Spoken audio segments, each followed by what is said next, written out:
Now the next one is acoustic emission testings. Okay, so acoustic emission testings is a non-destructive testing of which we are just reading the NDT here method that detects the high frequency stress wave acoustic emission produced by the crack growth, material deformations, or corrosion in structures. Key features of the AT: they detect the active defects like the crack growth, stress changing, can be used in the real-time monitoring of the structures, high sensitivity to the early stage change before failure occurs. Okay, what are the principle of AET? The AET works based on the principle that the material under the stress emits the high frequency acoustic wave when defects develop or propagate. So how it works? The stress or the load is applied to the material. Okay, the pressure, heat, mechanical forces, these all are okay.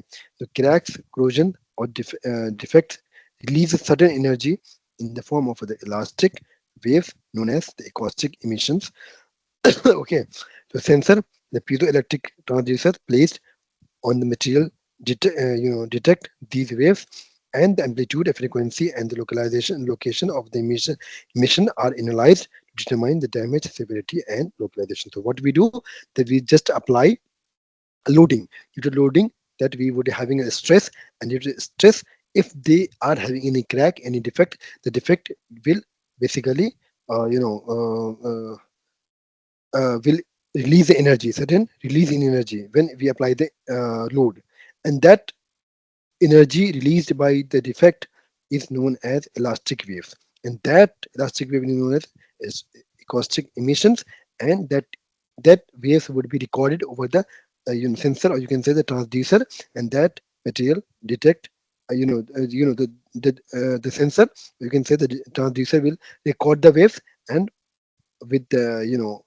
final interpretation of that waves over the transducer, we can analyze, we can have picture, a clear picture of the defect, what the kind of defect is there, what is the size, what is the location, and how severity of that material that defect is there.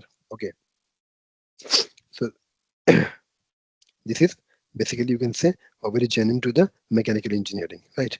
Just all were just like other field, but it was a very common to a very relevant to or related to the mechanical engineering steps, okay, or techniques, you can say, because we here what we are doing the load and stress, and that all these all are just a kind of a mechanical engine, or you can say the core mechanical, right?